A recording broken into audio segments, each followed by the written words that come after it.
میرے محبوب صلی اللہ تعالی علیہ وسلم کی حدیث ہے، یہ تفسیر روح البیان ہے، یہ تفسیر ہے قرآن پاک کی روح البیان۔ میں آپ کو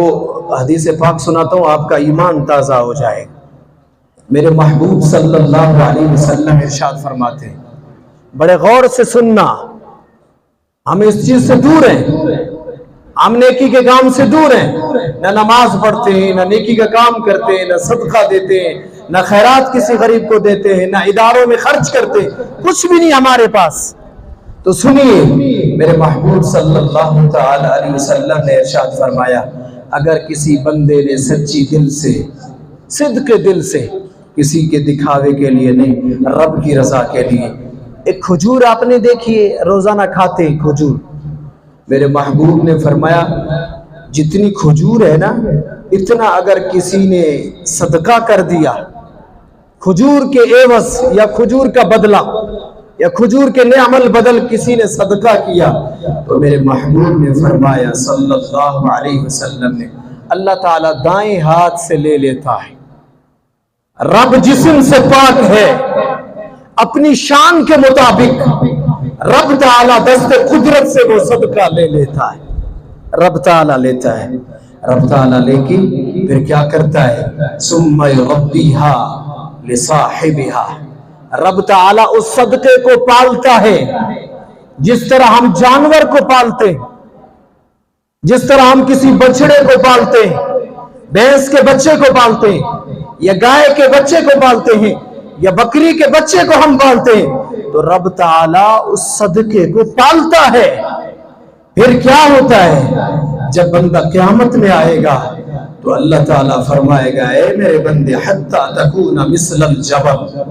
وہ جو ہم نے کھجور کے مثل صدقہ دیا تھا تو وہ پہاڑ کے برابر ہو کے قیامت کے دن ہمارے سامنے آ جائے گا، اور ہم کہیں گے اے باری تعالیٰ، ہم نے تو چھوٹا سا صدقہ کیا تھا، ایک مثلا روپیہ خرچ کیا تھا،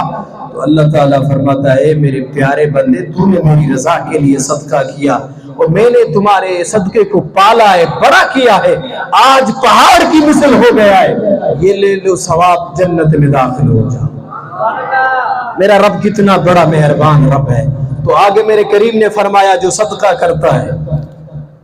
صدقہ کرنا بڑی چیز ہے۔ اللہ کے حبیب نے فرمایا جب کسی نے صدقہ کیا تو پھر وہ بندہ بری ہو گیا، بری ہو گیا، کس سے؟ آسمانی اور زمینی آفتوں سے بری ہو گیا، اور وہ قبر کے عذاب سے بھی بری ہو گیا، چھٹکارا پا گیا، اور وہ کل قیامت کے دن بھائی بھائی سے دور ہوگا، ماں بیٹی سے دور، باپ بیٹے سے دور، ہر رشتہ بھاگ جائے گا، لیکن اللہ کے نبی فرماتے ہیں اس دن وہ اس عذاب سے بری ہوگا، چھٹکارا پا جائے گا جو بندہ دنیا میں صدقہ کرتا ہے۔ اور آگے میرے محبوب نے فرمایا سخی بندہ، سخی کی مثال میرے کریم نے فرمایا، سخی کیا ہے؟ سخاوت ایک درخت ہے، جس طرح درخت ہوتے ہیں زمین کے اندر، آپ نے دیکھے کھجور کے درخت، ہر پھل کے درخت ہیں، ہر قسم کے درخت ہیں، سخاوت بھی ایک درخت ہے، اور ان کی جڑیں جنت کے اندر داخل ہے، انہی کی جڑیں جو ہیں نا درخت کی جنت میں ہے، اور ان کی جو شاخیں ہیں وہ دنیا میں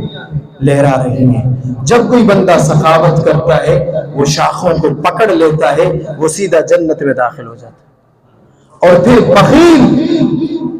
بخل ایک درخت ہے، جس طرح سخاوت کا ایک درخت ہے تو بخل بھی ایک درخت ہے، ان کی جڑیں جہنم میں ہیں اور شاخیں دنیا میں ہیں۔ جو بندہ بخیلی کرتا ہے سمجھ لے اس شاخوں کو پکڑتا ہے، بخیلی وہ بخل والے درخت کو، وہ سیدھا جہنم میں داخل ہو جاتا ہے۔ اللہ اکبر۔ میرے پیارے بھائیو، صحیح صدقہ دینا میں آپ کو بتا دوں، علماء نے جو لکھا ہے، جو پاڑے سری رشتہ دار غریب ہو، یہ سمجھ لے ہم نے پاڑے سری کے رشتہ دار کے حق کھاتے ہیں، ہم پاڑے سری سب سے پہلے جو قرآن فرماتا ہے اپنا رشتہ دار ہے ان کو دے دو،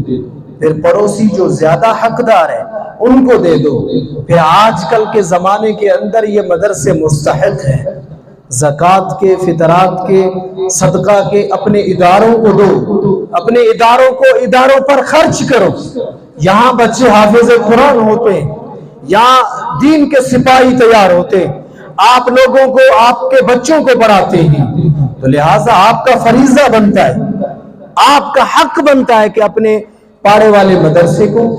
اپنا تعاون کریں, اور اس کو دن بدن آپ خدمت کریں گے. آپ خدمت نہیں کریں گے تو اور کون کرے گا؟